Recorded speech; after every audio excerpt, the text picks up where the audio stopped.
Une fête traditionnelle avec plus de 350 ans d'histoire. Glidjikpoji avec Batcho était encore bondé de monde ce jeudi à l'occasion de la célébration de la 355e édition de Epekpe, marquée par la prise de la pierre sacrée qui revêt une importance capitale pour les gains de tous les horizons. La prise de la pierre sacrée n'est que l'apothéose d'un long processus de cérémonie qui dure 6 mois de juin à décembre. La pierre, c'est en fait le message des dieux après que le gain ait fait, disons, 12 mois et demi de vie. Alors, avant d'entrer dans la nouvelle année, il fait le bilan et le message, comment est-ce que le gain doit se comporter, qu'est-ce qu'il doit éviter, qu'est-ce qui est peut-être la cause des problèmes, comment il doit vivre pour que l'année suivante soit une année de bonheur. C'est ce message-là que la pierre apporte. S'il y a des écueils sur la voie, comment faire pour les éviter?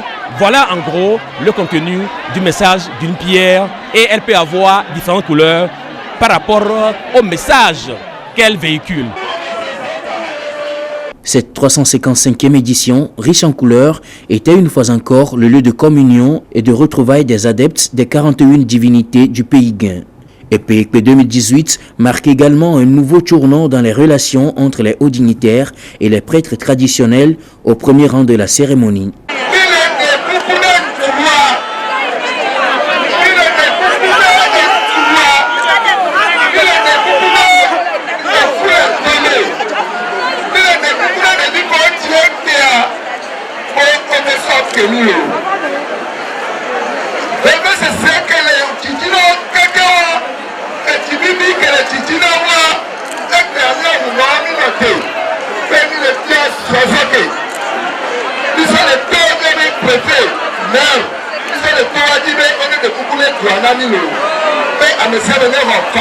Les plus gains, c'est la réconciliation totale. L'année prochaine, il faut que tout le monde vienne. Donc, il n'y a plus d'inquiétude. C'est la paix totale qui est revenue dans le pays Guin. La prise de la pierre sacrée est la mère des célébrations traditionnelles du Togo.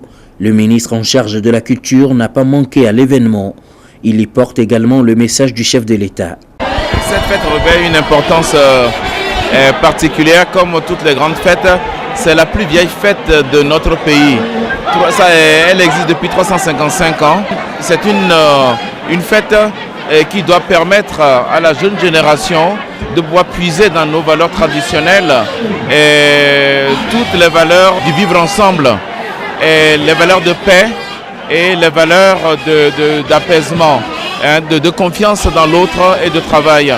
Je suis très content qu'aujourd'hui, nous soyons là, que nous représentions le gouvernement et que ce message qui est celui du président de la République soit celui qui est partagé même par les oracles. Cette année, la pierre tant attendue est de couleur blanche, signe de paix, bonheur et prospérité au cours de la nouvelle année Guin qui débute ainsi. Mais pour que ceci se réalise, les avortements, la jalousie, la haine et les autres mauvais comportements sont interdits.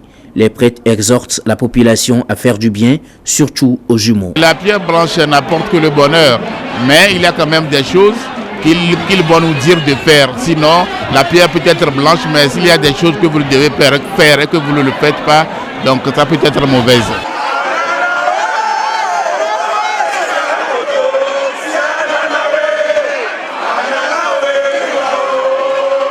La prise de la pierre sacrée se trouve à mi-chemin des grandes célébrations traditionnelles en pays Guin.